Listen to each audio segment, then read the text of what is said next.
بھائی دور بیٹھے ہیں ذرا قریب آ جائیں.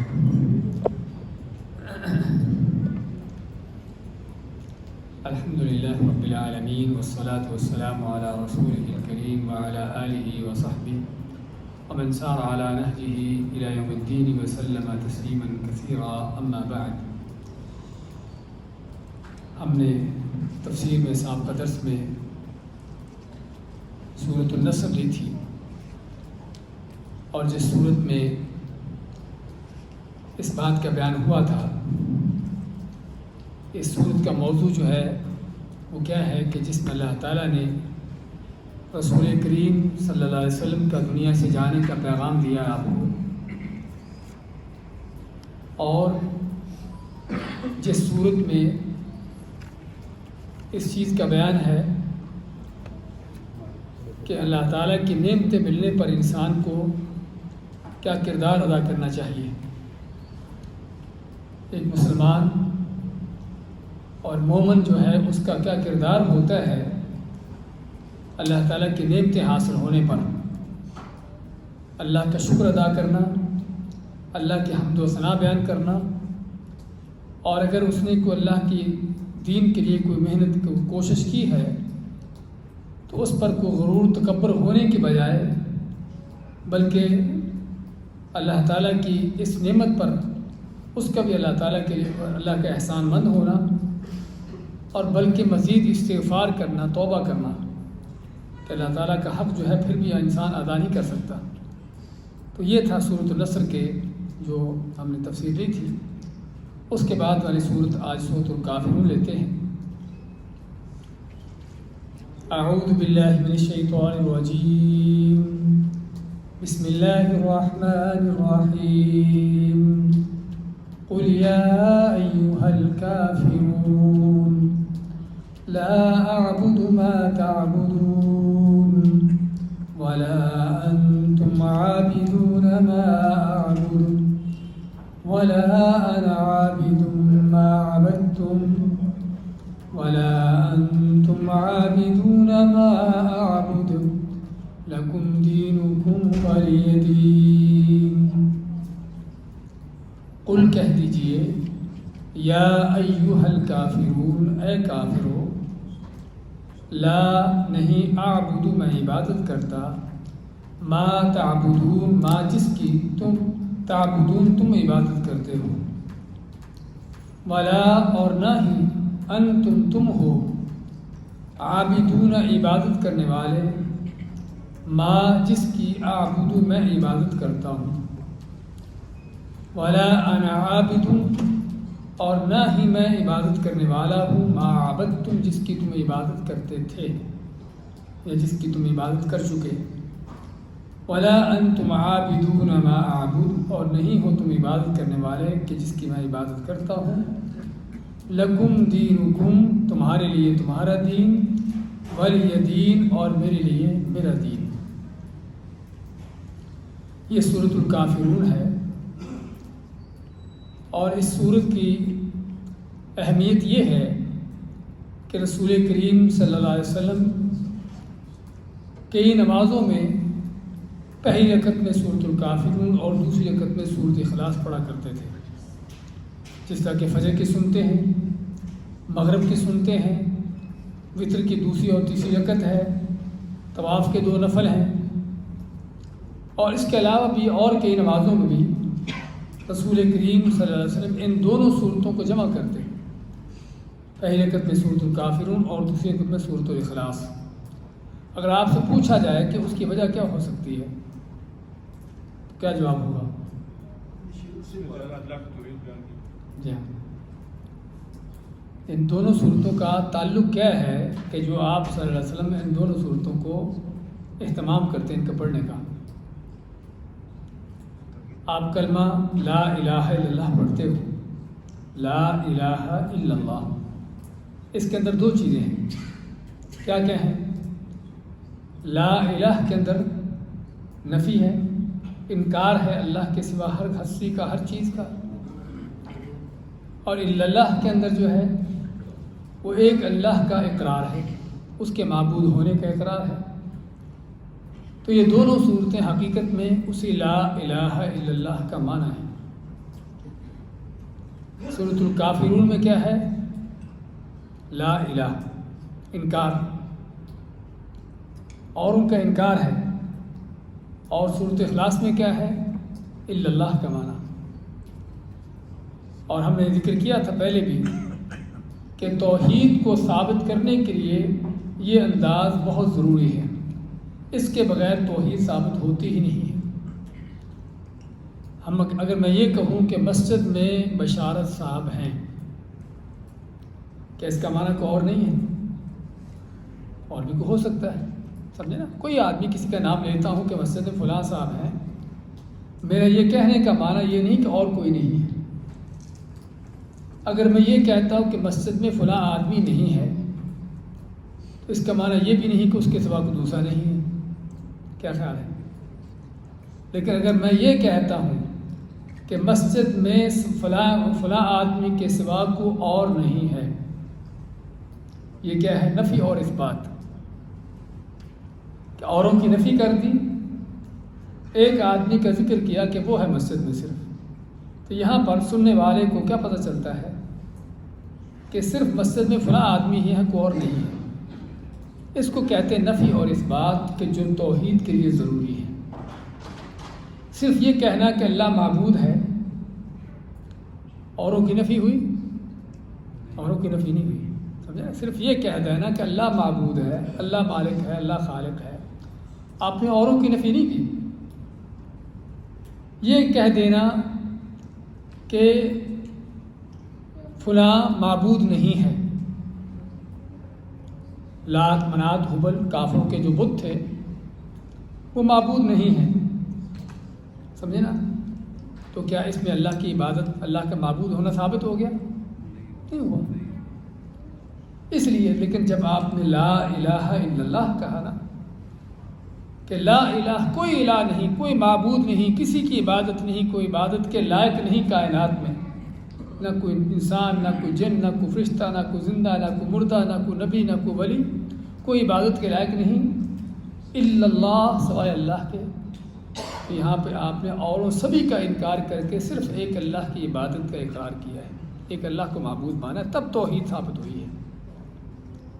تو ان دونوں صورتوں کے اندر یہی مانا ہے کہ قل یا ایھا الکافرون کے اندر اوروں کا انکار ہے، اور ہم پڑھیں گے اس طرح کے، اور سورۃ اخلاص کے اندر صرف ایک اللہ کی عبادت کا، اس کے معبود ہونے کا اقرار ہے۔ اور اسی بات کو آج نہ سمجھنے کی وجہ سے، توحید کا یہ انداز نہ سمجھنے کی وجہ سے، ہمارے بے شمار لوگ جو ہیں وہ کلمہ پڑھنے کے باوجود بھی شرک کر رہے ہوتے ہیں، کلمے کو سمجھے نہیں کہ میں نے جب لا الہ الا اللہ کہا ہے تو اس کلمے کا معنی کیا ہے۔ اور سابقہ زمانوں کے مشرک، آپ کے زمانے کے مشرک عرب لوگ تھے، چونکہ عربی جانتے تھے، ان کو پتہ تھا کہ لا الہ الا اللہ کا کہنے کا معنی کیا ہے، کہ اگر ہم نے یہ کلمہ کہہ دیا تو پھر ہمیں بڑے چھوٹے سارے چھوڑنے پڑیں گے، سارے لات منات ہبل سبھی کو چھوڑنا پڑے گا، صرف ایک اللہ کو ماننا پڑے گا۔ اس لیے وہ نہیں کہتے تھے، اس لیے آپ کے زمانے کے کافر یہ کلمہ نہیں پڑھتے تھے۔ کیوں نہیں کہتے تھے کہ اگر یہ کلمہ کہہ دیا تو پھر ہمیں سبھی کو چھوڑنا پڑے گا۔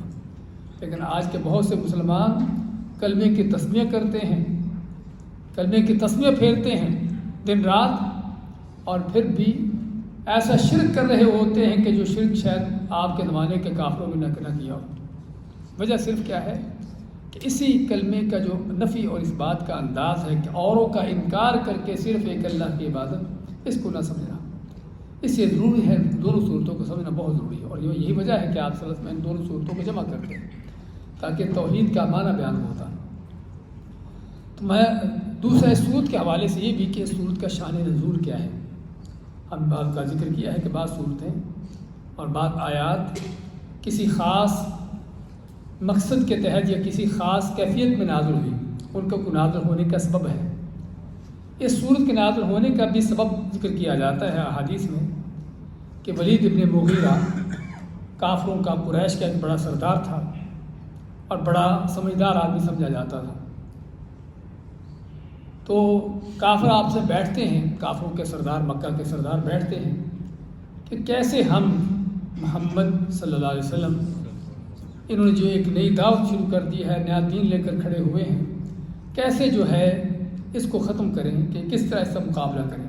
تنگ آ چکے تھے، ہر طرح کے حربے استعمال کیے، اذیتیں دی، تکلیفیں دی، دھمکیاں دی، ہر طرح کے، لیکن کسی طرح سے کامیاب نہ ہو رہے تھے۔ آخر میں انہوں نے یہ پینترا بدلا کہ کیوں نہ ہم رسول کریم صلی اللہ علیہ وسلم کو کچھ آفریں کریں، کو پیشکش کریں، کہ جس سے شاید آپ ہماری باتوں میں آ جائیں اور ہم آپس میں رواداری کے ساتھ کمپرومائز کرتے ہوئے چلتے رہیں۔ تو چنانچہ یہ ولید ابن مغیرہ، یہ جو بڑا سردار تھا، بڑا سمجھدار سمجھا جاتا تھا، کہتا ہے کہ میں جاتا ہوں آپ کے ساتھ بات کرنے کے لیے۔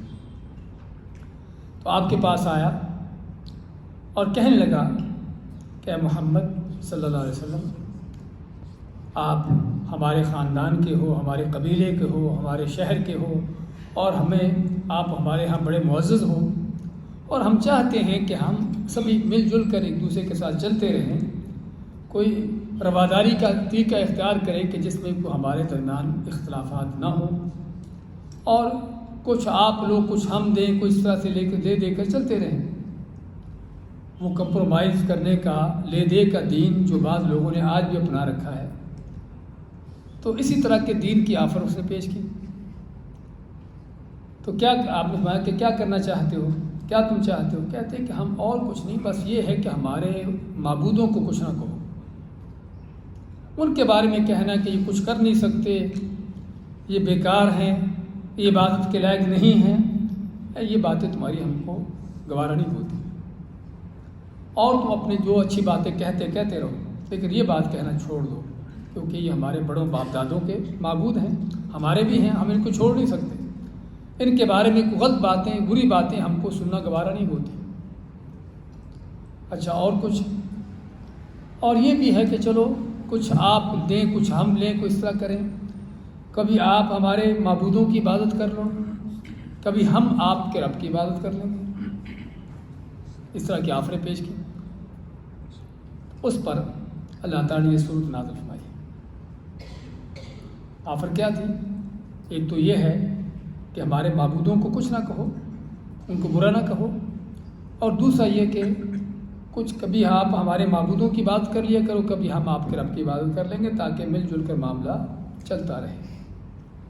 یہ کمپرومائز کا دین یہ اس وقت سے چلا آ رہا ہے کہ جن لوگوں نے اسلام کو، دین کو ربڑ کا تھیلا بنایا ہوا ہے، اس میں جو بھی ڈالو ڈل جائے گا۔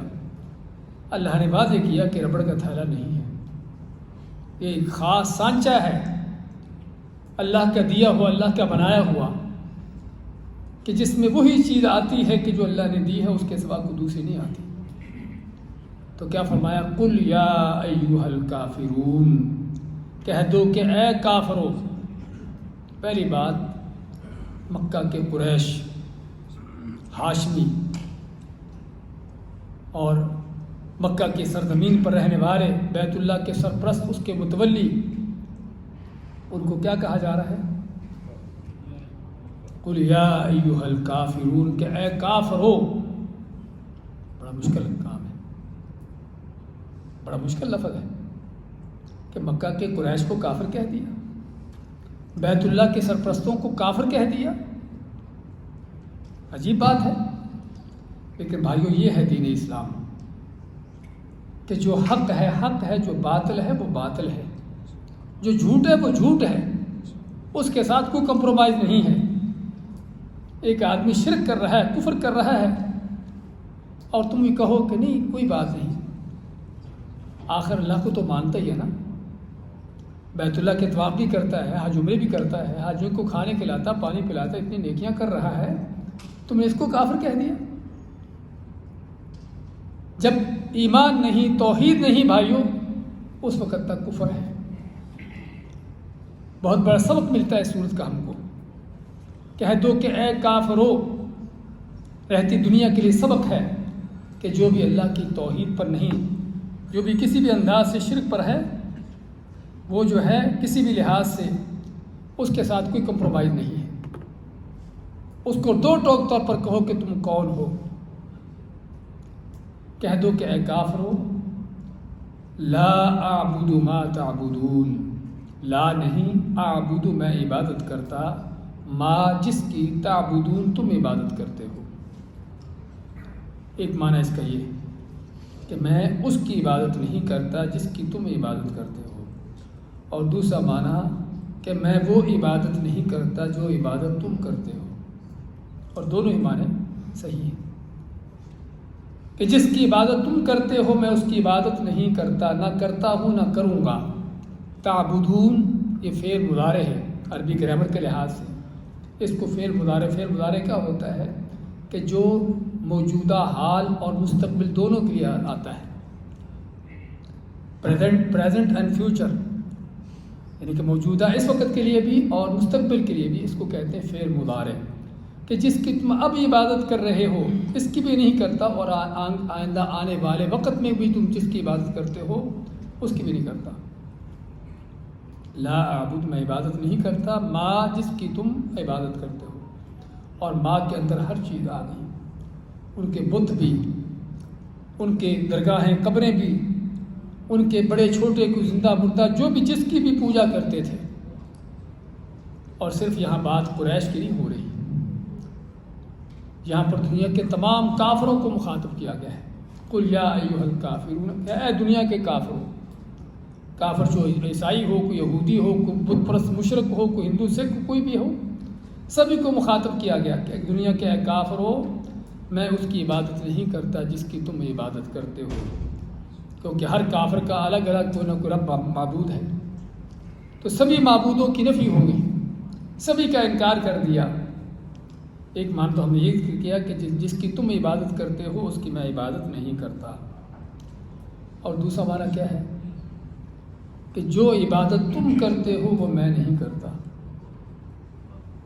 فرق ہے اس میں؟ ہاں فرق ہے کہ مکہ کے مشرک عبادت کرتے تھے بیت اللہ کے پاس، ان کی عبادت کے انداز کیا ہوتے تھے. اللہ تعالیٰ ماتا ہے قرآن کریم سورۃ توبہ میں، وما كان صلاتهم، سورۃ الفال میں ماتا اللہ تعالیٰ وما كان صلاتهم عند البيت الا مكاء وتصدیہ، کہ ان مشرکوں کافروں کی بیت اللہ کے پاس نمازیں کیا ہیں؟ سیٹیاں بجانا، تالیاں بجانا، بھنگڑے ناچ کرنا. کہ بعض لوگوں کا جو دین آج بھنگڑے ناچ کا دین ہے نا، قوالیاں وغیرہ کا دین آج کا نہیں، پرانا چلا آ رہا ہے، سمجھے نا. مکہ کے مشرک بھی وہ بیت اللہ کے آس پاس بھنگڑے ڈالتے، تالیاں بجاتے، سیٹیاں بجاتے اور سمجھتے کہ یہ عبادت ہم کر رہے ہیں. تو اللہ نے فرمایا کہ جو عبادتیں تمہاری ہے یہ تمہاری عبادتوں کے انداز میں نہیں اپنا سکتا. کیا پتہ چلا کہ مسلمان اسی کی عبادت کرتا ہے کہ جس کی عبادت کا اللہ نے حکم دیا ہے، اور وہ رب کائنات ہے، اللہ کی ذات ہے. اور عبادت بھی اسی طریقے سے کرتا ہے جو طریقہ اللہ نے دیا ہے. اپنی طرف سے خود ساختہ طریقے نہ گھڑتا بناتا ہے، نہ کہ اوروں کے طریقے لیتا ہے. تو یہ ہے کہ لا اعبد ما تعبدون، کہ جن کی تم عبادت کرتے ہو میں ان کی عبادت نہیں کرتا، اور جو عبادتیں تم کرتے ہو وہ عبادتیں میں نہیں کرتا. اللہ نے مجھے خاص عبادت کا طریقہ دیا ہے، اس پر چل رہا ہوں. ولا انتم عابدون ما اعبد، ولا انتم اور نہ ہی ہو تم، عابدون عبادت کرنے والے، ما جس کی عابد میں عبادت کرتا ہوں. کافروں نے کیا پیشکش کی تھی کہ ایک سال آپ ہمارے بتوں کی پوجا کر لو، ایک سال ہم آپ کے رب کی عبادت کر لیں گے. ان کی اپنی پیشکش تھی. ان کو جواب دیا کہ جو تم کہتے ہو کہ تم میرے رب کی عبادت کرو گے وہ نہیں کرو گے. تم کیوں جھوٹ بولتے تھے؟ وہ کیوں نہیں کریں گے؟ یعنی انہوں نے وعدہ کر لیا ہے لیکن کریں گے نہیں، کیا یہ بات ہے؟ ہاں بات یہ ہے کہ اللہ کی عبادت ہوتی ہی وہ ہے کہ جو خالص ہو. جس عبادت کے اندر کسی طرح کا شرک آ جائے اللہ کے ہاں اس عبادت کا کوئی اعتبار ہی نہیں ہے. اور اسی لیے ہم جن کافروں کی بات کر رہے ہیں مشرکین مکہ کی، اللہ کو مانتے تھے. ہم نے سورۃ اخلاص میں تفصیل بات کی تھی اس بات پر، چیز پر کہ اللہ کو مانتے تھے، اللہ کو جانتے تھے، اللہ کی طرح طرح کی عبادات کرتے تھے. حج عمرے کرنے، بیت اللہ کے طواف کرنے اور طرح طرح کی ان کی عبادات، اللہ کو پکارنا مشکل اوقات میں، نظر نیازیں اللہ کے لیے دینا، قربانیاں کرنا اللہ کی خاطر، بڑی عبادات تھیں ان کی۔ لیکن وہ عبادتیں کہ جن کے ساتھ اللہ کے ساتھ اوروں کو بھی شریک کیا جاتا تھا، کہ آسانی کے اوقات میں اپنے بتوں معبودوں کو پکار لیا، جب مشکل آئی تو اللہ کو پکار لیا، کبھی نظر نیاز جو اللہ کے نام کے دے دی، قربانی اللہ کے نام کر دی، کبھی نظر نیاز اپنے کسی بت معبود کی خاطر بھی چڑھا دے، اس طرح کی ان کی عبادات۔ تو یہ وہی باتیں جن کے اندر شرک تھا، اللہ نے اس لیے پہلے تو ان کو دو ٹوک طور پر کافر کہا، اور پھر صاف کہہ دیا کہ تم جو کہہ رہے ہو کہ تم اللہ کی عبادت کرو گے، تم نہیں کر سکتے، جب تک یہ شرک چھوڑو گے نہیں اس وقت تک اللہ کی عبادت نہیں ہوتی۔ اور بھائیوں، ہمیں یہاں پر بہت بڑا سبق ملتا ہے ان لوگوں کے بارے میں کہ جو کلمہ پڑھتے ہیں، مسلمان کہلاتے ہیں، نمازیں پڑھتے ہیں، روزے رکھتے ہیں، حج عمرے کرتے ہیں، طرح طرح کی عبادات کرتے ہیں، لیکن اللہ کے ساتھ شرک کر رہے ہیں۔ اللہ کے ہاں ان کی ان عبادات کا کوئی شمار نہیں، کوئی اعتبار نہیں۔ کس لیے کہ اللہ نے صاف فرمایا ہے کہ تم اللہ کی عبادت نہیں کر سکتے جب تک شرک نہیں چھوڑتے، کیونکہ اللہ تعالیٰ کو وہ ایمان چاہیے کہ جس میں شرک کی ملاوٹ نہ ہو۔ الذین آمنوا ولم یلبسوا ایمانہم بظلم، کہ جو ایمان لائے اور انہیں اپنے ایمان کے اندر کچھ شرک کی ملاوٹیں نہ کی، اللہ کو وہ ایمان چاہیے کہ جہاں بھی ایمان کے اندر کچھ شرک آ گیا، کسی طرح کا شرک کیوں نہ ہو، اللہ تعالیٰ اس بندے کو وہی اس کی ساری باتوں کو، ہر چیز کو دفع کر دیتا ہے۔ تو اسے مائک کہ تم جو کہتے ہو کہ ہم تمہارے رب کی اتنی ساری عبادت کریں گے، تم نہیں کرو گے، تم نے شرک کرنا ہے، اور شرک کرتے ہوئے اللہ کی عبادت ہوتی ہی نہیں۔ 3 نمبر آیت، 4 نمبر آیت میں کیا فرمایا؟ وَلَا أَنْتُمْ عَابِدُ وَلَا أَنَا عَابِدٌ مَا عَبَدتُّمْ وَلَا أَنَا عَابِدٌ، اور نہ ہی میں عبادت کرنے والا ہوں، ما عبدتم، جس کی تم عبادت کرتے تھے۔ ہم نے 2 نمبر آیت میں پڑھا تھا ما تعبدون، یہ کون تھا؟ فعل مضارع تھا۔ فعل مضارع کا معنی سے ہم نے بتایا تھا کہ جو اس وقت اور مستقبل میں، اور عبدتم ماضی کا صیغہ ہے، گزرا ہوا، کہ نہ میں اس کی عبادت کرتا ہوں جس کی تم عبادت کرتے تھے، تم اور یا تمہارے بڑے باپ دادا۔ معنی کیا ہوا کہ مسلمان کو حکم دیا گیا ہے کہ کافروں کے، مشرکوں کے ہر طرح کے شرک سے برات کا اعلان کرے۔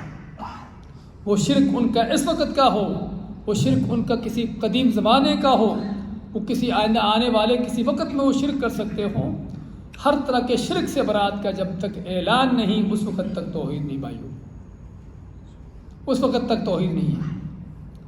اسے میں ولا انا عابد، اور نہ میں عبادت کرنے والا ہوں، ما عبدتم، جس کی تم عبادت کرتے تھے۔ اس کا معنی اس آیت کا یہ ہوا کہ ایک مسلمان کا فرض بنتا ہے کہ قوم نوح کے معبودوں کا بھی انکار کرے۔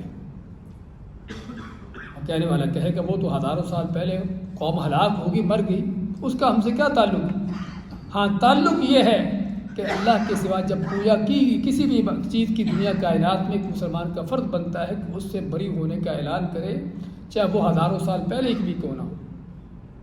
باطل جو باطل ہے، کہ چاہے پہلے کا ہو یا آج کا ہو یا کسی وقت کا بھی ہو، اس کا انکار جب تک باطل کا نہیں، اس وقت تک بھائیو ایمان نہیں ہے۔ تو اسے میں بلا انا عابد، اور نہ میں عبادت کرنے والا ہوں، ما عبدتم، جس کی تم عبادت کرتے تھے۔ تمہارے بڑے باپ دادا پہلی نسل تو عبادتیں کر چکی کسی کی، اس کا بھی میں انکار کرتا ہوں۔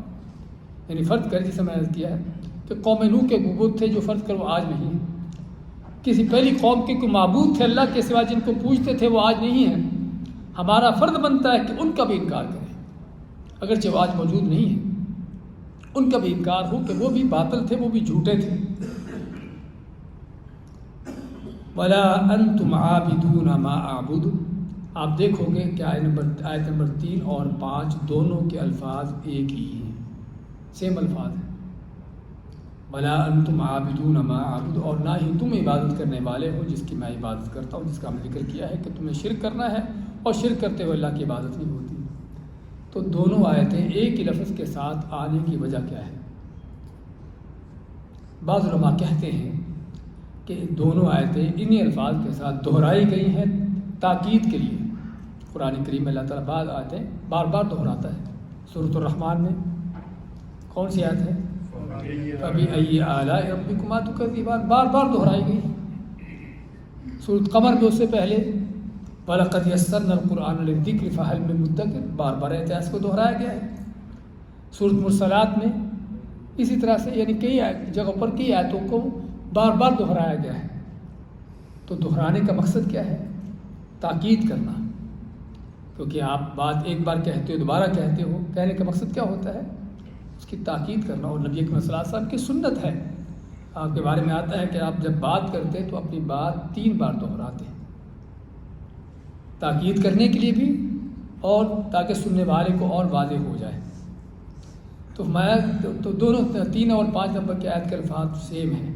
تو بعض علماء کہتے ہیں کہ تاکید کے لیے ہے مزید کہ تم جو دعویٰ کرتے ہو کہ تم اللہ کی عبادت کرتے ہو، تم عبادت اللہ کی نہیں کر رہے، نہ کر رہے ہو نہ کرو گے کبھی اس شرک کے ہوتے ہوئے. اور بعض علماء نے کہا ہے کہ دونوں طرح سے عبادت کا انکار ہے کہ یعنی کہ وَلَا أَنْتُمْ عَابِدُونَ مَا أَعْبُدُ تم نہیں عبادت کرنے والے جس کی میں عبادت کرتا ہوں. جب مشرکوں کے معبودوں کی بات آئی نا آیت نمبر 2 اور 4 میں، تو ان کے معبود بدلتے رہتے ہیں. مشرکوں کے معبود بدلتے رہتے ہیں. یہ نہیں کہ سابقہ زمانوں میں کوئی اور تھا آج کوئی اور ہے، نہیں. ایک ہی وقت میں کچھ 4 دن کسی کے سامنے ٹکرے ماری، کچھ نہ ملا اس کو چھوڑ کر دوسرے کے سامنے کچھ 4 دن ٹکرے ماری، کچھ نہ ملا اس کو چھوڑ کر تیسرے کے سامنے. آج دیکھیے آپ کے سامنے. لیکن مسلمان کا معبود اس کا رب ایک ہی ہے، اس کا دامن نہیں چھوڑتا.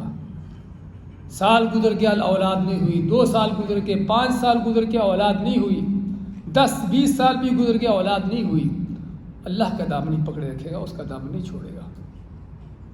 ہاں علاج کروائے گا، جو علاج کروانا سنت ہے، دعائیں کرے گا. لیکن یہ ہے کہ اللہ سے ہٹ کر کہیں اور سے اولادیں ملتی ہوں، ہاں وہ اور کسی کو نہیں دیکھے گا. کوئی مصیبت مشکل آ گئی، بیماری آ گئی، اللہ سے دعا، اللہ سے امیدیں لگائے گا اس بیماری کے دور ہونے کی. اللہ کو چھوڑ کر کسی اور کے پاس نہیں جائے گا. لیکن مشرکوں کو آپ دیکھو گے، وہ کبھی کسی ڈھیری کے سامنے، کبھی کسی جگہ پر، کسی جگہ پر کہ شاید یہاں سے کچھ مل جائے، کہ شاید وہاں سے کچھ مل جائے. تو مشرکوں کے معبود بدلتے رہتے ہیں. اس فرمایا کہ جس کی تم عبادت کرتے ہو نہ تو اس کی کرتا ہوں، اور جس کی تم پہلے کرتے تھے نہ اس کی کرتا ہوں. لیکن جب آپ کے معبود کی بات آئی 3 اور 5 نمبر آیت میں، تو آپ کا معبود ایک ہی ہے، وہ نہیں بدلا. تو اس فرمایا کہ جو میرا معبود حقیقی ہے اس کی تم عبادت کرنے والے نہیں ہو. آخری آیت میں لکم دینکم ولی دین، لکم دینکم تمہارے لیے تمہارا دین، ولی دین میرے لیے میرا دین. کیا مانا کہ تم اپنے دین پر رہو، میں اپنے دین پر رہتا ہوں. کیا خیال ہے؟ جہاں کو لگا ہے صحیح لگا ہے. بعض لوگوں نے اس آیت کا یہ غلط معنی لیا کہ جہاں تم اپنے دین پر رہو، اپنے دین پر رہے بس ٹھیک ہے، خوش رہو. بھائی یہ معنی نہیں ہے. لکم دینکم ولی دین کے اندر جو ہے 2 ٹوک اور برات کا اعلان ہے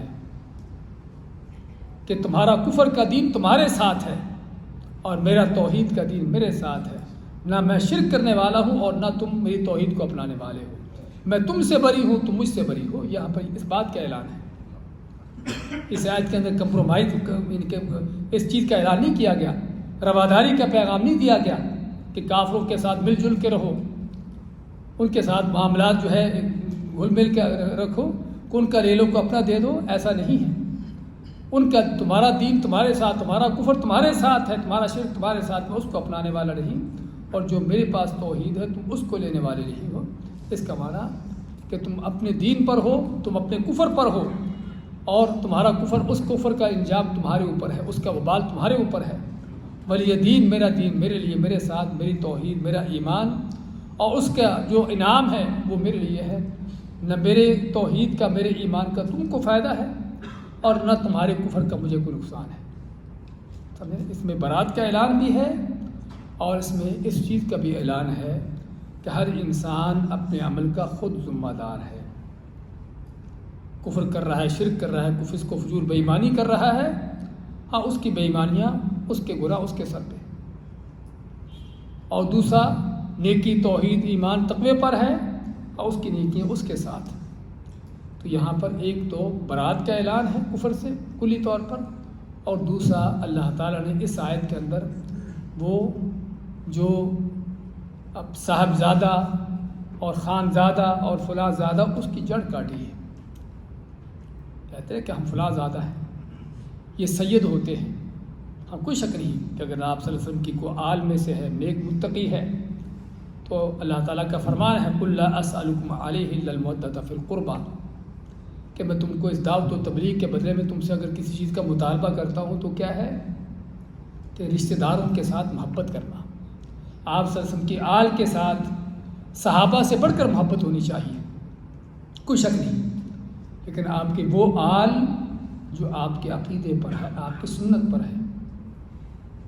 اگر آپ کی کوئی آل میں سے ہی ہے لیکن مشرک ہے، شرک پر پڑا ہوا ہے کہ فاسق فاجر ہے، ہاں تو ابو لہب بھی آپ ہی کی خاندان کا تھا. کیا خیال ہے؟ ابھی ہم نے سورت پڑھی چند دن پہلے، آپ ہی کے خاندان کا تھا نا، آپ کا چچا تھا. اس لیے بھائیوں، اللہ کے دین کے اندر اگر کوئی معیار ہے تو وہ تقوی ایمان کا ہے، توحید کا ہے، حسب و نسب کا نہیں ہے. تو اس آیت کے اندر جو ہے وہ حسب و نسب کی بھی جڑ کاٹ دی کہ بعض لوگ بھی ہم فلاں کی آل میں سے ہیں، ہم فلاں ہوتے ہیں. ہاں تم فلاں کی آل میں سے ضرور ہو، تمہارے بڑے بڑے جو ہے وہ عظیم لوگ تھے، بڑے نیک متقی، تم کون ہو؟ ہم تو بہت دیر بعد ہے، 1450 سال کے بعد کی باتیں کر رہے ہیں. رسول کریم صلی اللہ علیہ وسلم اپنی لخت جگر کو کہتے ہیں، کس کو؟ فاطمہ رضی اللہ تعالیٰ عنہ. ان کو کیا فرماتے ہیں؟ یا فاطمہ اعملی فإنی لا اغنی عنک من اللہ شیئا. اے فاطمہ نیک عمل کر لو کہ میں اللہ کے ہاں تمہارے کسی کام نہ آ سکوں گا. اپنی لخت جگر کو کہتے ہیں. ہم تو 1450 سال کے بعد کے لوگوں کی باتیں کریں کہ یہ چونکہ سید ہیں، یہ چونکہ آپ کی آل سے ہیں، اس لیے پاک صاف ہیں، اس لیے بخشے بخشائے ہیں، جنت ان کے لیے ہے. اگر آپ کی سگی بیٹی، آپ کی پشت سے پیدا ہونے والی بیٹی بغیر عمل کے جنت میں نہیں جا سکتی، 1450 سال بعد آنے والے کہاں جائیں گے؟ تو اس آیت میں اس بات کا بھی پیغام ہے کہ ہر انسان اپنے عمل کا خود ذمہ دار ہے. باپ نیک متقی کتنا بھی کیوں نہ ہو، لیکن بیٹا فاسق و فاجر ہے، باپ کی نیکیوں کا بیٹے کو کوئی فائدہ نہیں. باپ فاسق فاجر تھا، اللہ نے بیٹے کو نیک بنا دیا. اب باپ کے فسق و فجور، اس کے کفر بے ایمانی کا بیٹے کو کوئی نقصان نہیں. ہاں نقصان اس وقت ہوتا ہے کہ جب کوئی کسی کو دوسرے کو بھی اس برائی پر لگانے پہ اس کا کوئی کام ہو کہ باپ فاسق فاجر تھا، بیٹے کو اس نے فاسق بنا دیا. ہاں کوئی شک نہیں کہ باپ کی بیٹے کی فسق و فجور، اس کی بے ایمانی، ہاں باپ اس میں برابر کا شریک ہے. کس لیے؟ کیونکہ اس نے اس رستے پر چلایا اس کو. لیکن یہ ہے کہ آدمی خود نیک ہے، بیٹا نیک نہ بن سکا، برے رستے پر چل پڑا، اس کی کوشش کے باوجود بھی ہاں یہاں پر باپ کو کوئی قصور نہیں. کہنے کا مقصد اس آیت کے اندر دو بڑے پیغام ہیں. ایک تو اس چیز کا پیغام ہے کہ کفر اور ایمان دو الگ الگ دین ہیں، دو الگ الگ چیزیں ہیں، ان کے اندر کوئی کمپرومائز نہیں ہے، اس کے اندر کوئی افہام و تفہیم نہیں ہے. اور دوسرا بڑا پیغام کہ ہر انسان اپنے عمل کا خود ذمہ دار ہے. جس نیکی کرنے والے کی نیکی اس کے ساتھ ہے اور برائی کرنے والے کا انجام اس کے ساتھ ہے. تو یہ سورۃ الکافرون دوبارہ دیکھیں، اس کے معنی پھر قل یا ایھا الکافرون، کہہ دیجیے کہ اے کافرو، لا اعبد، میں عبادت نہیں کرتا، ما تعبدون، جس کی تم عبادت کرتے ہو، ولا انتم عابدون، اور نہ ہی تم عبادت کرنے والے ہو، ما، جس کی اعبد، میں عبادت کرتا ہوں، ولا انا عابد، اور نہ میں عبادت کرنے والا ہوں، ما عبدتم، جس کی تم عبادت کرتے تھے، ولا انتم عابدون ما اعبد، اور نہ ہی تم عبادت کرنے والے ہو جس کی میں عبادت کرتا ہوں. لکم دینکم ولی دین، تمہارا دین تمہارے ساتھ اور میرا دین میرے ساتھ. اس صورت کے بارے میں آخری بات یہ بھی کہ رسول کریم صلی اللہ علیہ وسلم نے سونے سے پہلے بھی اس صورت کو پڑھنے کی ترغیب دی ہے. تینوں کل باقی بھی پڑھنا ہوتے ہیں، وہ ہم نے ذکر کیا تھا کہ 3 دفعہ اس کو پڑھ کے ہاتھوں پھونکنا اور جسم پر پھیرنا. اس کے علاوہ اس صورت کا پڑھنا بھی سونے سے پہلے سنت ہے. باقی اس صورت کے حوالے سے کچھ حدیثیں ذکر کی جاتی ہیں فضیلت کے بارے میں. یہ سورت جو ہے قرآن کے چوتھائی حصے کے برابر ہے، ایسی کوئی صحیح حدیث ثابت نہیں ہے۔ بارک اللہ فیک، جزاک اللہ خیر۔